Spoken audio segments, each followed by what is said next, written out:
संयुक्त महाराष्ट्रासाठी खरं तर 105 हुतात्म्याने आपल्या जीवाचा बलिदान दिलेलं आहे। आणि या मुंबई सहित महाराष्ट्र ज्यावेळेला निर्माण झाला ती तारीख होती 1 मे 1960।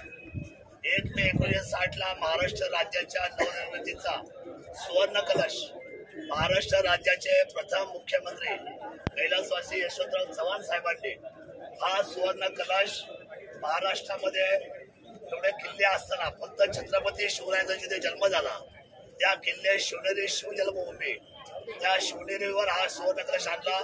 तिथे महाराष्ट्र राज्याची पहिली कॅबिनेट झाली आणि तिथूनच महाराष्ट्राच्या बलशाली महाराष्ट्राची स्वप्न पाहण्यात आली। पण आज 1 मे 1960 पासून तर आजपर्यंत प्रत्येक सरकार छत्रपती शिवरायांच्या नावाने येते। आपल्या सर्वांना माहित आहे छत्रपती शिवरायांचा आशीर्वाद मागत आहे। 19 फेब्रुवारीला महाराष्ट्र राज्याचा राजशिष्टाचार प्रोटोकॉल हा मुख्यमंत्र्यांना शिवनेरी यावंच लागतंय। आपण सगळी मंडळी शिवभक्तापर्यंत या सगळ्या गोष्टी दाखवत आहेत, परंतु दुर्दैवाने आजपर्यंत मंत्रिमंडळामध्ये या छत्रपती शिवरायांच्या भूमीला स्थान मिळालेलं नाही। मी तिथला आमदार आहे, अपक्ष आमदार म्हणून निवडून आलो। इथून मागच्या कालखंडामध्ये 10-15 वर्ष मी शिवसेनेचा जिल्हा प्रमुख म्हणून काम करतोय। त्याच्या अगोदर एकदा आमदार झालेलो आहे आणि आतापर्यंत 1 मे 1960 पर्यंत आज सगळ्यात एकदाही मंत्रिमंडळामध्ये कुठल्याच आमदारांना माझ्या भूमीतल्या स्थान देण्यात आलेलं नाही।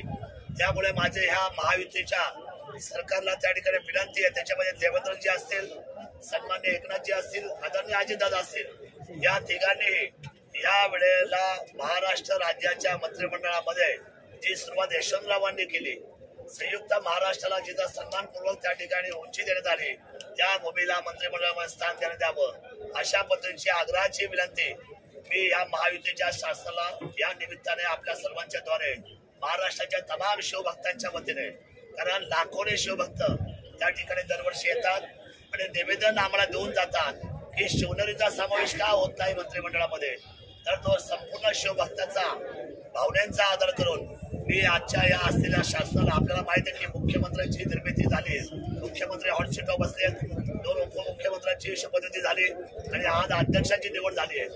तर तांत्रिकदृष्ट्या आज विधिमंडळामध्ये अशा पद्धतीचं निवेदन मी आदरणीय मुख्यमंत्री आणि दोन्ही उपमुख्यमंत्र्यांना दिलेलं आहे आणि युतीमध्ये आपल्या शासनामध्ये त्या ठिकाणी मंत्रिमंडळामध्ये किल्ले शिवनेरी शिवजन्मभूमी जुन्नर तालुक्याला त्या ठिकाणी सन्मानपूर्वक आपण मंत्रिमंडळामध्ये स्थान द्यावं अशी आग्रहाची विनंती शिवभक्तांच्या वतीने करतो।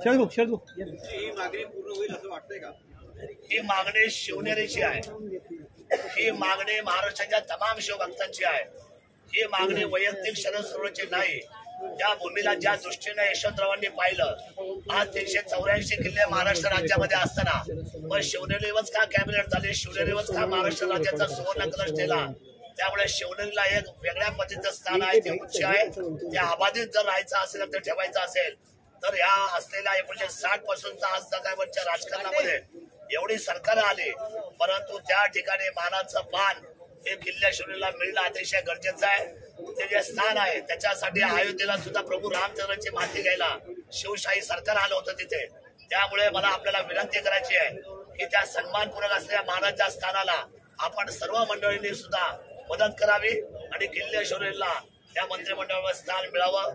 मला खात्री आहे की महायुतीचं सरकार, शिवशाहीचं सरकार छत्रपती शिवरायांच्या नावाला जय जयकार करताय, आशीर्वाद मागताय, तर त्या शिवभूमीच्या असलेल्या मातीला न्याय मिळेल अशा पद्धतीची धारणा माझी आहे। 2009 ला